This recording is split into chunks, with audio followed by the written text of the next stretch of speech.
I love spontaneity. Look at this crowd. Good evening, everybody. Thank you so much for coming up here to be with us in the Sky Lounge for your very first all-access pass of the 70s Rock and Romance Cruise here in 2022. My name is Jason. I'm your cruise host, and it is an honor to not only have you in the room, but on board. And if you're watching back at home or here in your room, not to worry, there will be plenty of these all cruise long. You have an opportunity to see these at 5 o'clock throughout the entire week with another one of our fantastic headliners. Today, I am honored to be joined by these two gentlemen right here, Chris and Wayne from Little River Band. Do me a favor. Thank you. I think the first question that most people are asking of anyone is, how has the last 2 years been for you guys as a band, as a group? What have you been doing? How's it been going? Fair enough, yeah.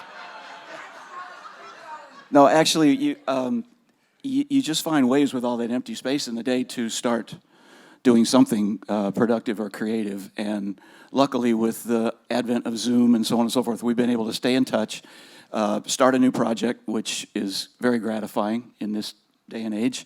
And I know Chris did the same. Newly married, he started putting together a set of music for his wife, incredibly talented wife, to play and go out and work with. Stephanie Calvert used to sing with, it's coming to me, Starship with Mickey Thomas. So you keep your eye out for that because she's amazing. But my wife kept saying, it's not the same boat. We're not all in the same boat. We're all in different boats. And so we did a podcast series called Same Storm, Different Boat, where we interviewed a bunch of people and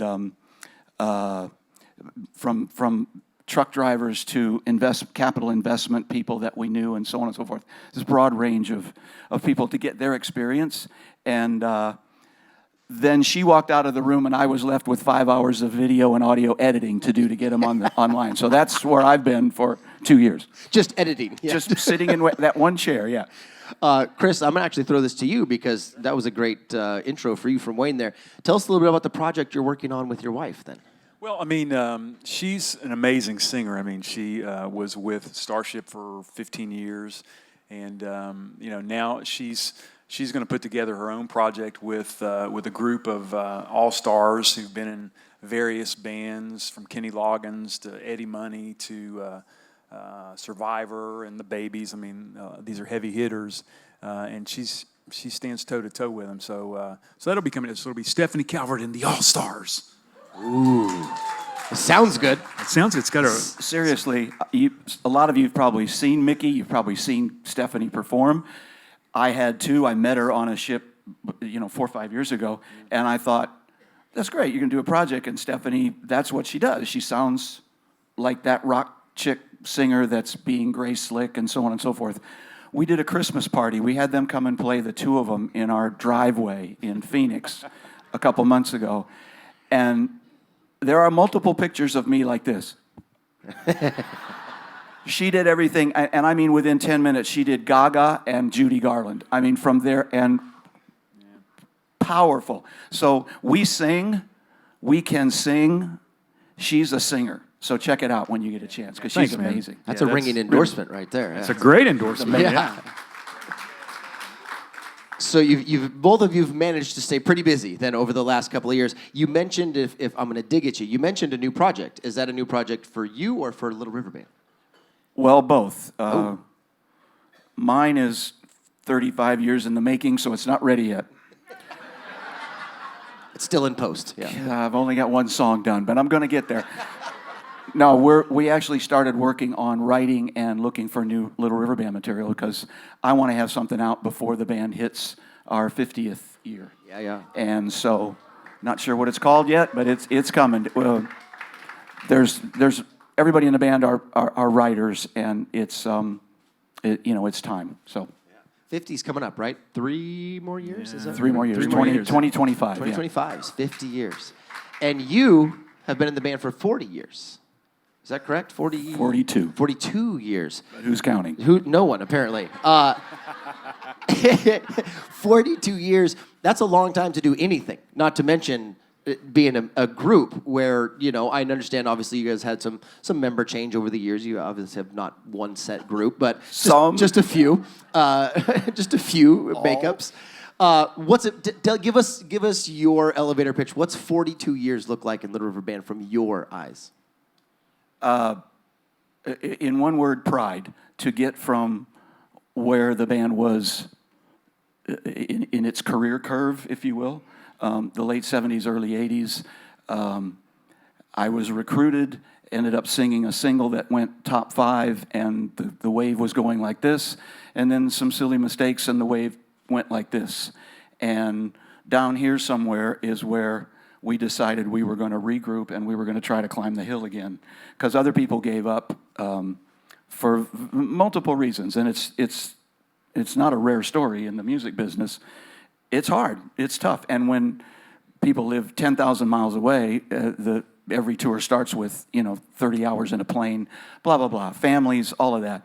But we decided we're gonna climb the hill again, and we're gonna put together new music, which hadn't happened in over 20 years, and step by step we have come back to the place where the band is still respected, and people love to hear the new songs during the set as well as hear the hits. So I am extremely proud of not bottoming out and coming back to be here on this ship.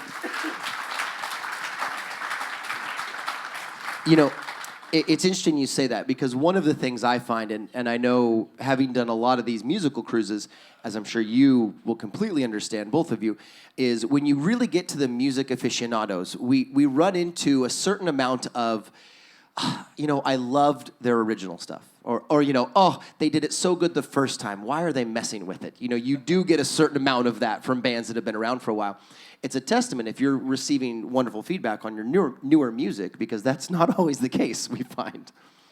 No, it's not. And true story, one of the first songs we put on stage after creating this new record, we got a standing ovation for the new song 20 minutes into the set. And we're truly, the hair was up on our arms, but we were speechless, because it was like, this doesn't happen. This is just so rare. And we told the people that. But the song's got a strong message, and hits all families from a standpoint of they understand the lyric, they get the story. So it was just one of those things where, okay, it's all about the music. It's not, yes, the way I say it about what we've done here, and Chris has orchestrated our whole show, so there are a lot of times we play with an orchestra. You'll hear some of it tonight.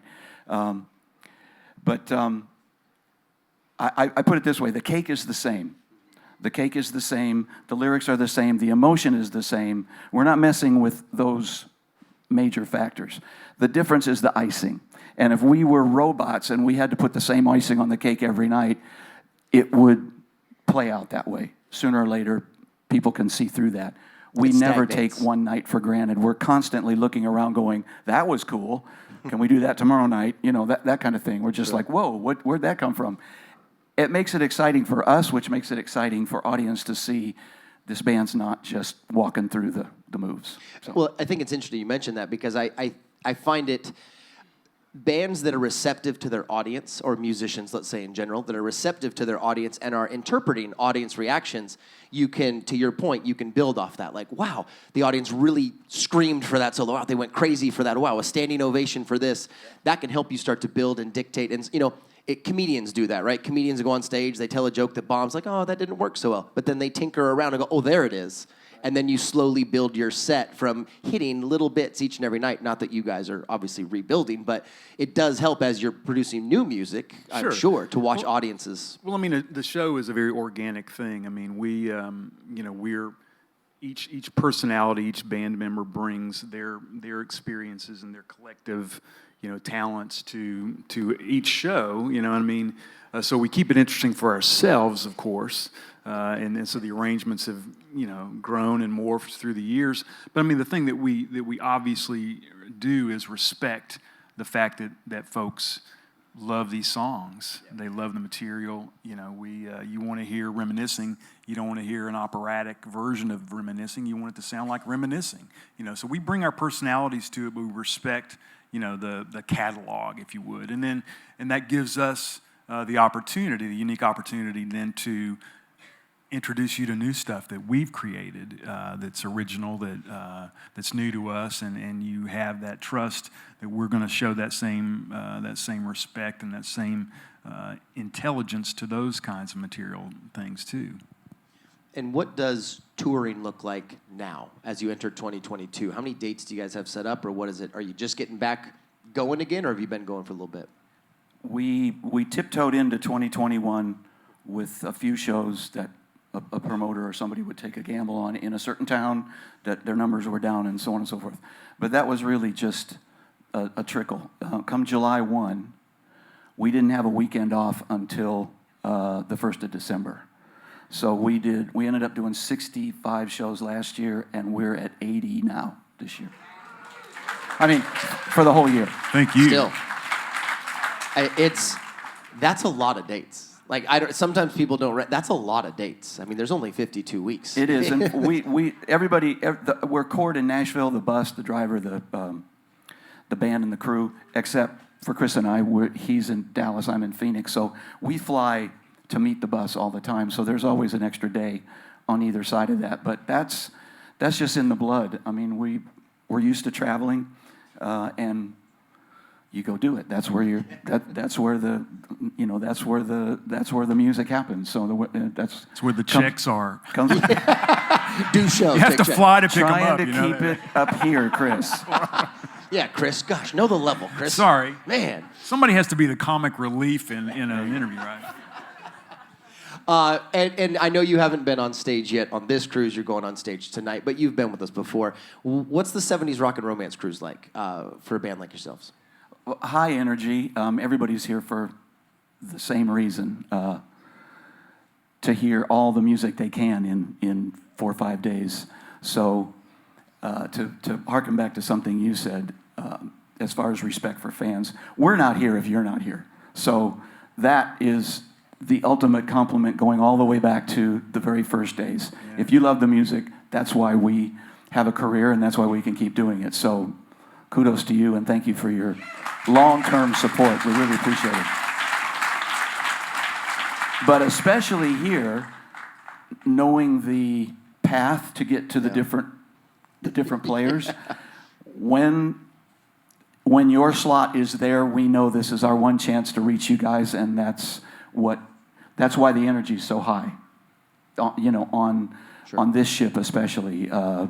And it's all from the basically same genre. You guys love this kind of music, and that's what we're a part of. So that it just makes sense. Well, and it's a very intimate experience. Obviously, I mean, man, I ate breakfast with some of you guys. Yeah. So it's like you. Not only are we performing for you and in that part of the thing, but we're also walking around the ship together. Doing things together and seeing you around the different canals and halls. So it is a very unique experience. And plus, the other unique thing for us is that we're out with our friends playing. I mean, a lot of these bands we work with in different situations, and they've become friends and family just like you have. So it's a real cool opportunity for us to see some of the folks that we know and we've worked with, and eat breakfast with them too. Well, as we speak about fans, one of the things I like to do is my lovely wife shows up a little bit early. And by the way, if you didn't get to it today, now you know. If you show up a little bit early to our all-access pass chats, my wife Brittany will be wandering around, and she has little question cards, little cue cards. And if you would like to ask any of the people I'm interviewing a question, you just wave her down, you write your question down, and she gives these cards to me. So that's my way of getting you access to your band here as well. And I say your band because I know this is your cruise, and we're just here for you. So some of the questions from our audience, if you'd be so kind. Barry, who comes to us from San Clemente, says, last cruise, Wayne was going to play We Too in the set. Please play this great song tonight. No pressure. I remember Barry now. Barry. It's Barry again. Hi again, Barry. Oh, Barry. All right. Security? Yeah. That was the guy I warned you about. Short story kind of made long. About 4 weeks ago, the stage right for me, audience left for you, lead guitar player, he has adopted 2 little kids, and they are in trauma every time he leaves. So he has decided to leave the band and stay at home and be a full-time dad to those kids. The absolute right choice for his life, which sent us into finding a replacement that was suitable to hit all these marks: the bus, the band, the singing, etc. And we found him. Barry, he doesn't know We Too yet. Sorry. Barry said he knows it. He'll jump up there and play it, so don't worry about it. Barry's ready. This is Barry's moment. We Too will be at 9:20, Barry. Have B-side stage ready to go. I'm very sorry. And by the way, those things can go really badly when you think you've got the guy and you go on stage. So his first show was last weekend, and by the end of the show, the crowd's going, Bruce, Bruce. It was like we thought he was they were booing. Say booing, yeah. No, we were saying Bruce. So if you want to get a kick out of him, then I yell Bruce. But anyway, Bruce doesn't know We Too, and I'm not going to blame it on Bruce, but that's the nature of the beast. You're not going to blame it on Bruce, but you just did. I just did. We did kind of blame it on Bruce. If you're looking for Bruce, he's been thrown under the bus. Yeah. Very sorry. Thanks for leading with that one. Yeah, no worries. Question for Chris, please. Yeah. Actually, here's a question that either of you can take. Sue from Rochester says, what song or songs have inspired you the most over your career? Little River Band song or not? Chris, go ahead. Well, I mean, if I have to pick a song from our band, I mean, I love Reminiscing. I mean, that's a great, that was one of the songs, believe it or not, I did or tried to do in a sock hop band that I was in high school, and nobody could play it except me. Show off. I go, well, I mean, it's kind of odd, for me to just be the only person standing trying to play the song, and I didn't really know all the chords myself at that point in my career, but I love that song. What about you? What about somebody you? else likes the song? Yeah. I'm going to revert to Paul Anka's answer. They're all children, and you can't pick one as your favorite. Because as soon as you pick one as your favorite, the people over there that go, wait a minute, what about this one? They get left. They're all inspirational in their own way and for their own time on the map. Here's a very intriguing question. Michelle from Minneapolis is going a slightly different direction. What person, famous artist, etc., living or dead, would you like to spend 30 minutes with? And if you want to go deeper, what would you talk about? I know. Wow. We're going deeper. Artist doesn't matter, and it's Just whatever, famous person or artist. Whoever's in. I know. Wow. We can come back if you want to think about that. There's a lot of famous people out there. There are. Living and dead. Or up there. Yeah, yeah, exactly. You'd probably rather spend 30 minutes with them alive than dead, I guess. Huh? It would be, yeah. Conversation will be better. Yeah. Do something. Yeah. Mr. Churchill, wake up. Yeah. There's Chris again, bringing it down. You see how Chris continually brings it down. Wait till he sees his check. Talking about bringing it down. I get paid for this, but I guess not anymore. I would,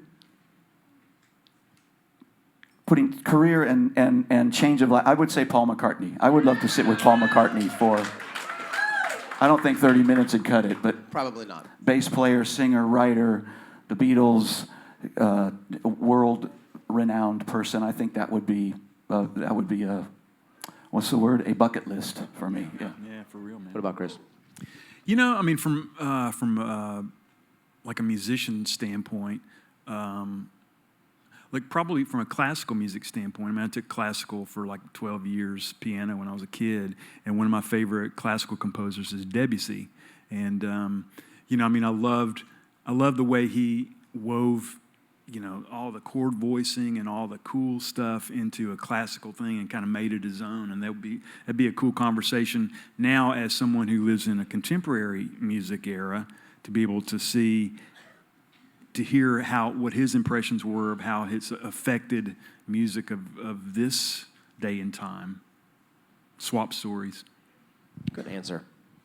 Sheila from Minnesota, what is your favorite or one of your favorite venues to play in or city? The one that always comes up first is Red Rocks in Denver. What a just cool outside destination Denver. that is. It's just an amazing. It's epic. It's bordering on sacred, that place. There are many, though, and on the complete opposite end of that scale, I don't know if you guys are familiar with Interstate 35 from South Texas all the way up through Minnesota, was a string of ballrooms back in the day, wood floor, literally ballrooms, those big dance floors where the big bands would play and so on and so forth. And there are still 3 or 4 of them available, still in business. One of them is in Medina, Minnesota, right outside Minneapolis, and it is one of the most. The stage is this high. We can't jump. We can't do anything. There's still asbestos above us. I mean, it's that old. But it sells out every time we go there. They don't even advertise. On the Monday after the Saturday show, the tickets go on sale and they're sold out by Tuesday. Everybody comes back. It's just an absolute party, and so kudos to Minnesota. But those are the bookends there of types of places. And of course, the celebrity theater. Well, the cruise ship, the 70s rock and romance cruise, that was a given. Without question. Yeah. When you are, let's just say, let's take money out of it completely for this question. Would you prefer? Yeah. Would you prefer I think to my play, answers took the money out of it. For Is it at this point of Little River Band's career, in terms of the band and of you guys as the makeup is now, is it more fun to play in front of thousands and thousands and thousands, or is it more fun to play intimate, small rooms? I can answer that. I mean, I really I enjoy the intimate rooms where where you can actually see the crowd. You can see it makes it a lot more fun for us if we can see people responding, or at least we know when to duck when something's coming toward the stage. At you. I mean, it has its double benefits, but I mean, it's a lot more fun because we respond to what you do. I mean, if we see that you're enjoying something, that makes us work harder, and it's just a very cool exchange that we have. I'll share a quick story. One of my first trips abroad with the band, we played this Aerofest in Lichtenvoorde, Amsterdam in the Netherlands. And first time, I mean, I'd played with some bands and played big venues, but this was, we were in a crowd of people that literally, there were probably like 60 or 75,000 people that were in this huge field, and they had been kind of on the other side listening to Survivor, and then we started to play, and there might have been 20,000 people in the crowd, and then all this huge mass of humanity started moving toward us. And back in those days, we were on wedges like this. We didn't have in-ear monitors, and I mean, by the end of the show, 60 or 75,000 people were singing Cool Change so loud that we couldn't even hear the monitors anymore. And the cool thing about it is people were from all walks of all tongues, but they were singing Cool Change in English like it was overwhelming to me, to see that kind of experience, and crazy. The big crowds are definitely more anonymous because there are so many people that you can't reach or see or really. You can connect with them if the PA is big enough, but you can't connect with them from stage, on a personal level. And again, bookends. There's another place in Annapolis called the Ram's Head Tavern. So if you've been, that the energy in there. I think the walls move as the people, but they're literally leaning on the edge of the stage, and the stage is so much that Chris's keyboard is right in my hip. Yeah. The cymbals are right there, so you don't move. You can't do anything except present the music, look people in the eye, and hope that they're having a good time. That's an amazing thing because you can see almost everybody. I'll give you the flip side. Another one up in Minnesota. Can never remember Moon Jam. Oh yeah, Moon Jam. Dance Jam. Yeah. The power went out. There was a brownout. Oh, yeah. The power went out in the middle of Help Is On Its Way. Very apt. Yes. Ironic. Hang on.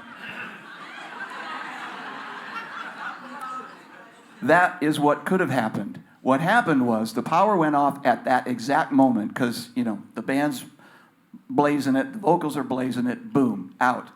The crowd kept going. Sang the entire chorus, modulated down, sang the guitar solo. While they were doing that, they finally ran out of gas because it was like, what's the last verse? We don't all know this.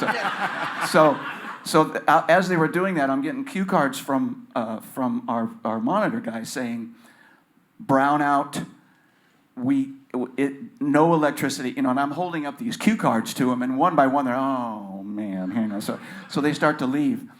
They got the electricity back on, but the moment was chilling because they were all in the band at that time. They got the electricity back on. We walked back out and started Cool Change, and all 10,000 came back. It was just amazing because they were all out somewhere. I don't know where they went. Hot dogs, beer, whatever. Obvious, yeah. What do Minnesotans do when the power goes out? Brats. Huh? Brats. Brats. Yeah. Anyway, there's magic in both, but you got to find it. You just find it on the day. Loretta, who comes to us from Buffalo, New York. Sweet Loretta. Sweet Loretta. How do you feel when TV shows like This Is Us, The Middle, etc., use your songs in the shows? Hey, that's a great bump. Like when the other guys with Will Ferrell, it's like we had a whole new generation of fans that identify with the music and that, because the songs you identify with your experiences as you were a teenager or in college or whatever, and so to have that association with a show that's very popular is an amazing publicity thing. Yeah, you can't beat the numbers that are watching that show and going, coming out and talking about it, whatever. The funniest thing about the other guys was so few people got the irony that Will Ferrell was using reminiscing to pump himself up to go in and do a SWAT maneuver while he's listening. Bum, bum, bum, bum. So they throw the CD out and he's got 5 more in the glove box. That was very funny. Jay Siegel talks about that with Lion Sleeps Tonight, obviously a huge hit back in the 50s, and then rebirth with Lion King. And, he talks about it, like, my grandkids now, it's his words. He goes, my grandkids have all their friends love this music. He goes, no one loved it for 30 years in the middle, but all there and there, everybody loved this. We're back, honey. Yeah. Pat, who, location, any, we're not sure where Pat is. Nashville, all right. Nashville, Pat from Nashville. Looking back on your career, ooh, this is interesting. Do either of you have a biggest regret or something you didn't do that you're free to talk about on stage? Thank you. Thank you for that. Little disclaimer there. Disclaimer, yeah. Yes, many. Mine, I didn't speak up when I knew something was being done that I thought was really wrong, and it turned out to be really wrong, but I didn't say it at the time because I didn't have the political clout to say it. The gravitas? The gravitas, yes. I was a new guy. So something happened, and it was like, are you guys out of your mind? Are you really going to do this? And they did it, and I've said it many times after, but I didn't say it on that day. I don't know that it would change anything, but that's the one I can share with you. We are re-showing this on TV, so it's best to keep some of them. Yeah. Chris, what about you? I'm trying to think about that. It'd be hard to point a finger at. No. I got his. Oh, God. Wayne, tell us Chris's then, please. I know his. This came out okay, but I know his. Okay, so. Chris is curious. I'm not sure I know it myself. He's starting I'm afraid that I might know it myself. So way back when that Climb the Hill thing started, well, part of it was that we had to gather ourselves so that we could work in America and we could work consistently. And so then there had to be a change of personnel, and I was looking for a Nashville keyboard player. My wife's from Nashville. You'll love this story. And I knew no one. She had musician friends, whatever. They gave me a list of 20 keyboard players and phone numbers. And Chris's name was at the top, and I went, if Chris's name is at the top, if he's the first guy, then obviously they thought enough of him too. So I made the call. And Monday morning, I make the call, and I know where this is going already, yeah. I'm not going to use the 4-letter word, but I will use the first letter of it so that you'll know. So I call, hey, Chris, good morning. It's Wayne Nelson. I'm with Little River Band, and we're making a change to the band. I'm just interested if you would like to come and audition and talk it through and play whatever. F off, Jason. His name is Jason. See how F this off, works for Jason. me? I know what you're doing. Bang. And he hangs up on me. I did. Well, Now,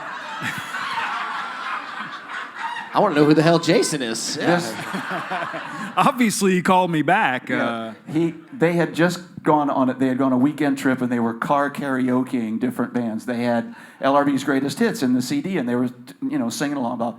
So he got back, and he was sure that he was being punked on Monday morning by Jason. This close to the biggest regret, and I went, "Hun, he hung up on me. My first call in Nashville, the guy hung up on me." So I said, I have to find out. So I called him back. I said, no, really, don't hang up. I'm really in the band or whatever. He says, oh, I'm so sorry, man. I'll meet you anywhere, anytime. Let's do this. Oh, my God. Yeah. Close. It was close. Very close. I might have been sitting out there with you guys. Yeah, that's what I was going to say. That's Waffle House, right across the street from Opryland. That's where we... Next question is Chris from Nashville, and he says, would you like a new keyboard player in the band? Oh, yeah, that's it. F off, Jason. Yeah, F off, Jason. Yeah. I'm going to link our last question. Tim from Florida and Amber, also from Florida. I don't know if you are together or not here. Similar question, so I'll kind of link it. Do you have a personal favorite artist or influential artist for each of you? Someone that helped drive you to where you are. Yeah, many. There's a top 10. I would have to say, after mentioning McCartney, the Beatles were just life-changing for what they were doing and the way they were doing it. And my parents wouldn't allow me to watch it on TV, Those punks. Dinah Shore, Lawrence Welk, Keeping it classy. Beatles, click the TV off. Go to your room. So because it was forbidden, it was even more of a fertile place. But what they did introduce me to was Tchaikovsky, Mozart, Beethoven, Debussy, Chopin, et cetera, and Lerner and Lowe, Rodgers and Hammerstein. So, but I would have to say that to put all of that noise together and have it come out as a career would be the Beatles, for sure, for me. It's an eclectic list. That's amazing. Yeah. Chris, who's pushed you? Yeah, I mean, as I mentioned before, classically trained. My mom and I traveled around with evangelists singing gospel music when I was 4. I mean, learned how to play piano so I could accompany us. I didn't know that. Yeah, I mean, we traveled Southern That's gospel. why we do all these around. interviews. I have to start behaving on the bus. Jeez. I mean, Didn't know you had an evangelist up there. I did send that bio to you. He didn't read it after the F off, so don't worry about it. Yeah. Geez. But you know what I mean? Naturally, as I got introduced to rock and roll, I started listening to rock artists, and one of the most influential keyboard players for me was Michael Mcdonald. I mean, I listened to the Doobie Brothers back in the day, and I mean, I had this upright piano that was tuned a half step low, so I learned everything in the black keys, and I would sit there and try to figure out how to play these songs. It's just a little alfalfa-looking kid in Virginia, and it had a profound impact on me to be able to listen to that music. Steely Dan, the Eagles, of course, but Michael was, I really loved him. And Have you worked with him? We've never worked with him. I haven't since I've been in the band, but I had an opportunity to meet him a few times, and just a wonderful person. I mean, he is such a sweet dude. the first time I met him, I went to see his show. A friend of ours was a promoter, and I went to see his show and took my daughter, and of course, she's like, singing along because she's heard these songs all of her life. And then we went back and we met him, and he spent about 20 minutes with us talking about Little River Band, asked about you, and then took a picture with her, and just a really cool, when we were leaving, she said, I know why you like him so much. Yeah. We've had him on a couple of our cruises, and he is an absolute gentleman. He's a wonderful, wonderful man. He is, and to double down on what he said about being a nice guy. So there was a Santa Barbara fundraiser, and you know how many artists live in Santa Barbara. It was Christopher Cross, Jim Messina, Kenny Loggins, Michael Mcdonald, and Graham Nash were putting together this 70s rock and romance cruise. Perfect. Yeah. All in this one theater this one night, and I had worked with Jimmy, and Jimmy said, "Would you come up and play bass for it? And would you come up and donate your time?" I said, "Of course I would." So we're rehearsing all this music, and these different people are coming through this little house band, and Michael's standing over there waiting for his turn. And when his turn came, he came out to me and says, "Hi, I'm Michael Mcdonald." And I said, "Come on, man, I know who you are." You don't have a clue who I am. Thank you very much. But that's how nice he was. He made it. He didn't bring his, he didn't wear his badge on his sleeve. Yeah, exactly. He's a great guy. Great guy. So a bunch of folks in this room right now. We're going to wrap it up. I know we got people to get places. Are seeing you tonight, and the other half of folks are seeing you tomorrow. Any words or thoughts for the folks seeing you tonight and tomorrow for the show? Bring your voices, because we don't do it all ourselves. We turn it over to you guys. Multiple times, so come in ready to sing. I'm for real. And you never know if there's a brownout. I might need you up there. So. Do you know the words to "We Too," Barry? Yeah. I'll bet he does. I bet you he does. Maybe we'll just do it acoustically, you, me, and Chris. Yeah. Do me a favor, everybody. Obviously, they took time out of their day getting ready for their shows. They had some rehearsals and all the things, but still took time to come up here and chat with us. Chris and Wayne from Little River Band. Thank you, guys. Thank you so much, everybody. I'm your cruise host, Jason. Have a great rest of your day. We'll see all of you time. out and about.